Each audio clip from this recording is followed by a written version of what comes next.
예, 할렐루야. 우리 지난 주일에 교회에 대해서 함께 말씀의 은혜를 나누었습니다. 교회는 무형교회와 유형교회로 나눈다라고 되어 있는데, 무형교회, 다시 말해 눈에 보이지 않는 교회든 눈에 보이는 유형교회든 상관없이 두 교회 모두 공교회이고 보편적 교회이다. 무형교회는 선택받은 하나님의 자녀들, 구원받은 하나님의 자녀들, 그들 한 사람 한 사람이 성령을 모시는 거룩한 성전으로서 교회고, 유형교회는 그러한 성도들이 함께 모여 가시적인 공동체를 이루는 것, 그것이 바로 우리가 그리스도의 몸된 교회라고 부르는 유형교회입니다. 그래서 그렇게 두 가지로 구분되어 있지만, 중요한 것은 무형교회가 먼저이고 그 다음이 유형교회입니다. 분명히 기억하십시오. 구원받은 믿음의 성도들이 없이는 결코 그리스도의 몸된 교회가 있을 수가 없습니다. 그래서 사도행전에도 보면은 먼저 성령이 임하시고 구원의 역사가 일어난 것이 먼저요. 그 다음이 예루살렘 교회 공동체가 이루어지는 겁니다. 바울의 모든 사역도 마찬가지입니다. 바울이 복음을 전하여 회심하는 사람들이 먼저고 그 다음 그들이 함께 모여 교회를 이루는 겁니다. 그래서 정말 우리 내당 중부교회도 더욱더 많은 영혼 구원의 열매가 맺어지고 더욱더 아름다운 믿음의 교회로 세워질 수 있기를 소망합니다.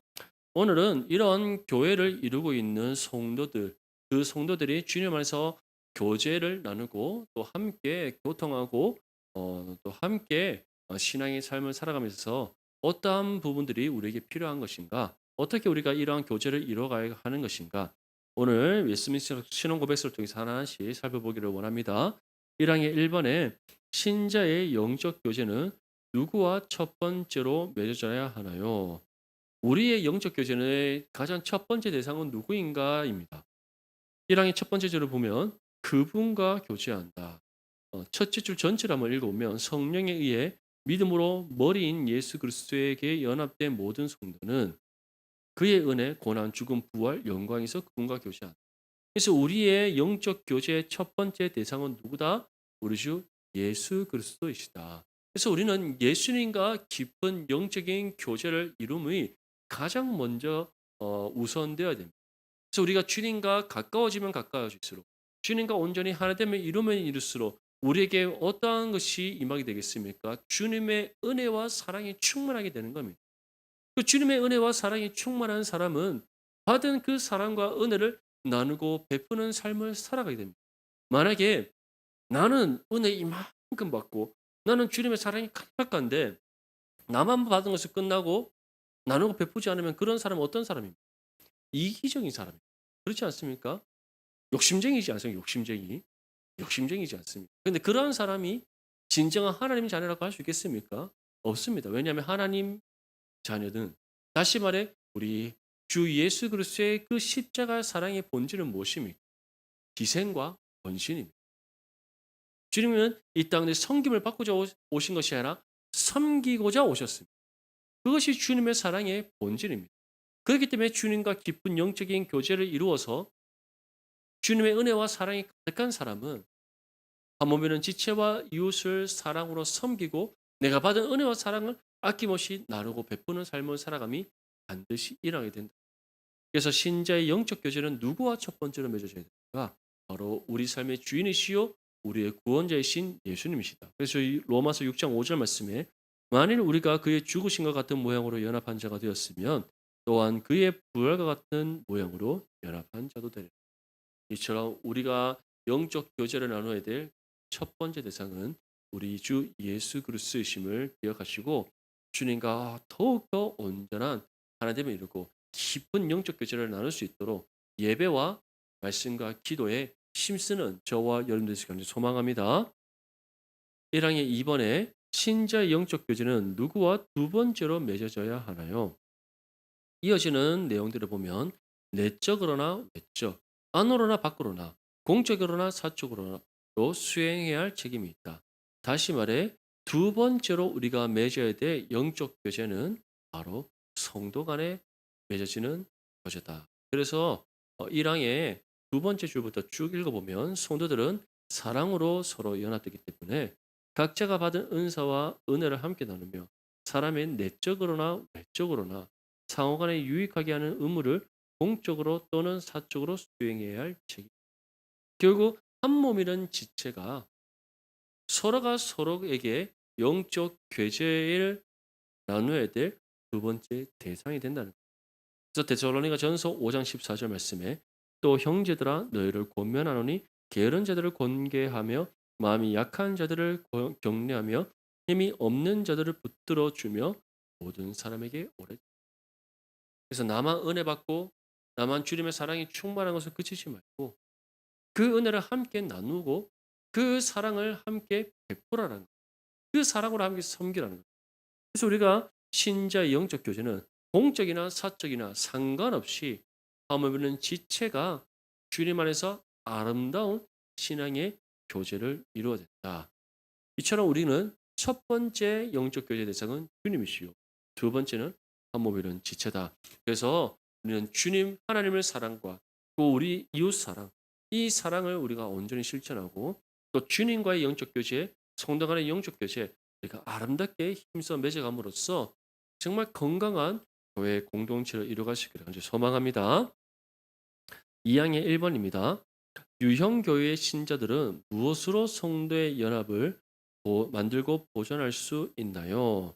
2항의 첫 번째 줄을 보면 신앙 고백으로 연합되어야 한다라고 되어 있습니다. 신앙 고백. 사도행전 2장 42절 말씀에도 그들이 사도의 가르침을 받아 서로 교제하고 떡을 떼며 오로지 기도하기를 힘쓰니. 이것이 쉽게 표현하자면 어떠한 것이냐? 신앙 고백이 무엇입니까?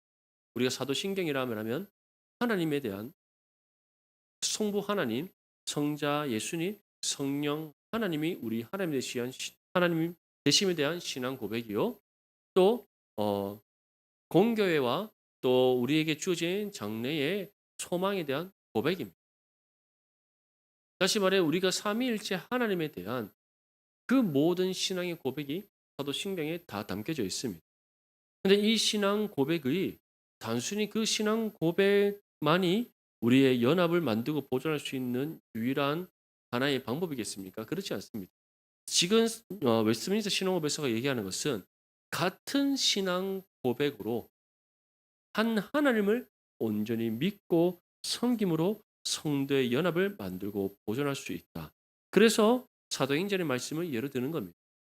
말씀으로 가르침 받고 성령 안에서 함께 서로 교제하고 성찬을 통하여서 예수님께서 우리를 위해 감당하신 십자가의 죽음과 부활에 대한 참된 의미를 마음에 새기고 서로를 위하여 기도하여 한 믿음의 신앙 고백 속에서 말씀의 권면의 가르침을 따라 하나님을 함께 예배함으로써 성도의 연합을 더욱 견고하게 세워나갈 수 있고 보존할 수 있음을 뜻하는 겁니다. 사랑하는 성도 여러분, 그래서 우리 내당 중보교회는 다른 무엇이 아닌 언제나 먼저 첫 번째가 하나님의 중심에 하나님 중심으로 세워지는 교회. 두 번째가 말씀 중심으로 세워지는 교회. 세 번째가 예배 중심으로 세워지는 교회. 그리고 이러한 하나님 중심, 말씀 중심, 예배 중심으로 교회를 세워나갈 때 우리가 가져야 될 중요한 것은 같은 하나의 신앙의 고백이라는 거예요. 그 신앙의 고백이 무엇이겠습니까? 창조주 하나님을 믿는 신앙, 우리 주 예수 그리스도를 믿는 신앙, 우리 안에 임하셔서 함께 하시는 성령을 믿는 신앙, 삼위일체 하나님에 대한 거룩한 신앙의 고백, 이것이 우리의 하나의 신앙의 고백이 되될 줄 믿습니다. 그래서 우리가 예배 드릴 때 사도신경을 고백하지 않습니다. 이게 바로 삼위일체 하나님에 대한 신앙의 고백과 공교에 대한 신앙의 고백과 또 우리에게 주어진 장래의 소망에 대한 신앙의 고백, 너무나 중요한 우리의 신앙의 유산입니다. 그래서 웨스트민스터 신앙 고백서는 신앙 고백으로 연합되어야 됩니다. 이 신앙의 고백 속에 하나님을 향한 예배와 말씀과 또 하나님을 향한 신앙, 모든 것이 다 함축되어져 있기 때문입니다. 그래서 우리 내당 중보교회는 이 같은 한 신앙의 고백과 하나님 중심, 말씀 중심, 예배 중심으로 함께 세워져 나갈 수 있기를 간절히 소망합니다. 그래서 우리 늘 제가 교회를 위해서 기도할 때 이 기도를 쉬지 않습니다. 정말 어, 다른 것으로 우리는 세워져 가는 교회가 아니에요. 정말 하나님 중심으로 세워져. 말씀 중심으로 세워져 예배 중심으로 세워져 늘 기도하고 있어요. 오늘날 많은 교회들이 이 중요한 세 가지의 중심 사항을 놓쳐버리고 있는 교회들이 너무나 많습니다. 뭐 조금 규모가 있는 교회들 보면은 현수막이 도배가 되어 있어요. 현수막이 도배가 되어 있는데 그 도배되어 있는 현수막을 보면은 뭐 월별 행사 계획하면서 뭐 한 달에 하는 일들이 얼마나 많은지 모릅니다. 근데 그 모든 행사나 일들이 복음과 상관이 있는 일. 그 모든 일들이 하나님을 향한 하나님의 영광을 위한 일들이. 그 모든 일들이 우리에게 막 주어진 복음의 사명을 감당하는 일들입니다. 그 모든 일들이 하나님을 예배하는 것과 상관이 있는 일들입니까? 아무런 상관없는 일들입니다. 무엇을 위해 그런 일들을 하는지 잘 모르겠습니다. 성도들은 늘 일이 많다. 교회 가면 피곤하다. 지친다. 세상에서도 일하는데 교회 가서도 일한다. 교회는 일하기 위해서 모이는 것이 아니에요. 교회의 존재 목적은 하나님을 예배하는 것입니다. 믿습니까? 그래서 우리 내당 종목교회는 그런 거 하지 않습니다. 우리 뭐 바깥에 걸려있는 현수막 해봤자 맞죠? 우리 교회 1년 표하고 1년 표도 아닙니다. 저희 뭐 올해는 표를 붙여놨지만 그 밑에 내용은 다 우리 연구표입니다. 우리가 우리 내당 중보교회가 주님 다시 오시는 그날까지 감당하려고 하는 그 목표들을 우리가 마음에 새기고자 바깥에 걸어놨을 뿐이지 우리는 그런 거 하지 않습니다. 우리는 오직 하나님을 예배하고 또 성도 간의 아름다운 교제를 나누고 또 복음 사역에 힘쓰는 것 이외에 다른 거 하지 않습니다. 그래서 우리 대한중보교는 이 중심을 잃지 않고 이 중심으로 거룩하게 세워져 갈 수 있기를 소망합니다. 네, 2항의 2번입니다. 유형교회 신자들은 영적 봉사와 서로 돕는 일에 책임을 가져야 하나요? 2항의 두 번째 줄에 보면 거룩한 친교와 교통함을 계속 유지해야 한다. 다시 말해 우리가 정말 영적 봉사와 서로 돕는 일에 책임을 가지고 지속적으로 감당해야 됨을 분명히 우리에게 전하고 있습니다. 그래서 사도행전 2장 44절에서 45절 말씀에 보면 믿는 사람들이 다 함께 있어 모든 물건을 서로 통용하고 또 재산과 소유를 팔아 각 사람의 필요를 따라 나눠 주었다고 되어 있습니다. 이것은 서로 물건을 바꿔 쓰는 것을 의미하지 않습니다. 예루살렘 교회 안에는 지금 이 예루살렘 교회가 형성될 당시 오순절 성령 감리 사건 이후에 베드로가 전한 그 말씀을 듣고 남자만 3천 명이 돌아서는 놀라운 구원의 역사가 임했습니다. 근데 이때가 언제였습니까? 오순절입니다. 오순절이 되면은 이 유대 지역에 사는 유대인들만 예루살렘에 모이는 것이 아니라 각 나라와 민족으로 퍼져 있던 유대인들이 다 모입니다. 그러면 그 사람들은 다 누굽니까? 집 떠나온 나그네들입니다. 가진 것이 있겠습니까? 없겠습니까? 없습니다. 근데 이 사람들이 오순절 성령 강림 사건 이후에 베드로가 전한 복음을 듣고 회심하고 정말 예수 그리스도를 믿고 구원받아 정말 그 은혜의 감격과 기쁨 가운데 있는데 집으로 돌아가지 않는 겁니다. 이들이 예루살렘에 남아서 어떻게 하였는가? 교회를 함께 이루어 버립니다. 그랬더니 그들이 가진 것이 있습니까? 없습니다. 가진 소유도 없고 먹고 살 만한 어떤 것도 없습니다. 그래서 예루살렘이나 유대 지역에서 살고 있던 유대인들 그들이 바로 가진 것 없고 지금 먹을 일용할 양식 없는 그 사람들을 돕기 위하여 자신의 것을 아낌없이 그들을 위해 내어놓는 희생과 헌신을 감당했다. 너무 아름다운 모습이지 않습니까? 오늘날 따지면 정말 가진 것 없는 어떤 한 사람을 위해서 내가 이 사람의 먹고 사고 입는 거 먹고 자고 입는 거 내가 다 감당하겠다라고 자신의 것을 아낌없이 그 사람을 위해서 나누고 베푸는 삶을 살았다는 것을 하는 것. 그것이 바로 초대교회 성도들이 우리에게 보여주는 아름다운 신앙의 모습입니다. 사랑하는 성도 여러분, 이처럼 교회는 한 몸이는 지체들이 서로를 위해서 헌신해야 돼요. 서로를 위해서 섬겨야 되고 서로를 위해 자신의 것을 아낌없이 내어놓는 희생을 감당할 수 있어야 돼요. 오늘날 정말 이것이 너무나 인색한 세상이 되어버린 것 같아요. 너무나 인색한